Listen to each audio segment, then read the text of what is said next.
Barangay Hinebra mabirikahan misi mga bro, trade tuloy na daw at si Stan dapat na talagang kunin ng Barangay Hinebra. So maraming ang nakapansin mga bro na hindi pinalaro ni Coach Tim Con si Maverick Ahan Messi at hindi rin ito nakasuot ng uniform. Matatandaan na naging laman ito ng trade rumors sa mga nakaraang araw matapos itong malit sa team practice ng Barangay Hinebra. May report din na may trade na sanang nakahanda kay Maverick Ahan Messi sa Converge mga bro, pero hindi nga sila nagkasundo kaya hindi natuloy. Ayon nga sa source ay baka posibleng matuloy na ang trade kay Maverick Ahan Messi matapos ang hindi magandang debut game ng Barangay Hinebra. Nagkaka-interest nga daw sa kanya ang Meralco Bolts, pero ang gusto naman ng Barangay Hinebra na kapalit nito ay si Bong Quinto na ayaw din namang pakawalan ng Meralco Bolts.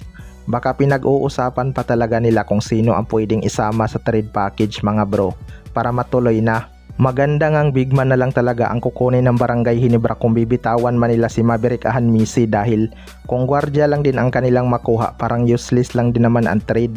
Playing time lang kasi ang kulang kay Maverick Ahan Messi mga bro.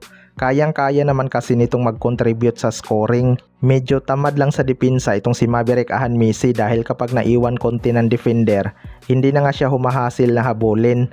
Kaya abangan na lang natin kung matutuloy na ba ang trade sa kanya kapag pumayag ang Meralco Bolts. Sa kabilang banda naman mga bro, si Stan dapat na talagang kunin ng Barangay Hinebra. Itong ang Barangay Hinebra ay hindi naging maganda ang kanilang simula sa Philippine Cup dahil tinalo nga sila ng kanilang sister team na Magnolia Hotshots.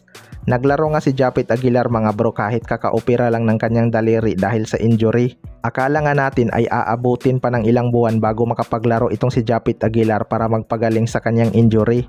Masyado kasing undersize ang Barangay Hinebra kapag hindi naglaro si Japit Aguilar. Pero kitang kita talaga natin mga bro na kulang sa legit center ang Barangay Hinebra. Kapag hindi sila kukuha ng sentro na may laro sa loob, baka hanggang playoffs lang ang kanilang aabutin. Magnolia Hotshots pa nga lang ay hirap na sila. Paano pa kaya kapag kalaban na nila ang TNT, SMB at Meralco na may mga legit bigman na maaasahan sa loob, 'di ba? Kaya para sa akin mga bro, maganda talagang kunin na agad nila si Christian Starnhardinger habang hindi pa ito nakukuha ng TNT tropang 5G. Malaking bagay talaga ang presence ni si Stan sa ilalim mga bro. Nakaka-attract kasi ito ng double team kaya may mga shooter talagang mau-open sa labas. Mataas din ang basketball IQ nito.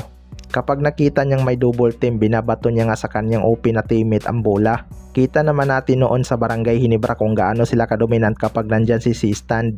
Pero kapag ganyan lang ang kanilang lineup mga bro, wag na tayong mag-expect ng malaki sa kanila ngayong season. Kayo mga bro, ano masasabi nyo tungkol dito?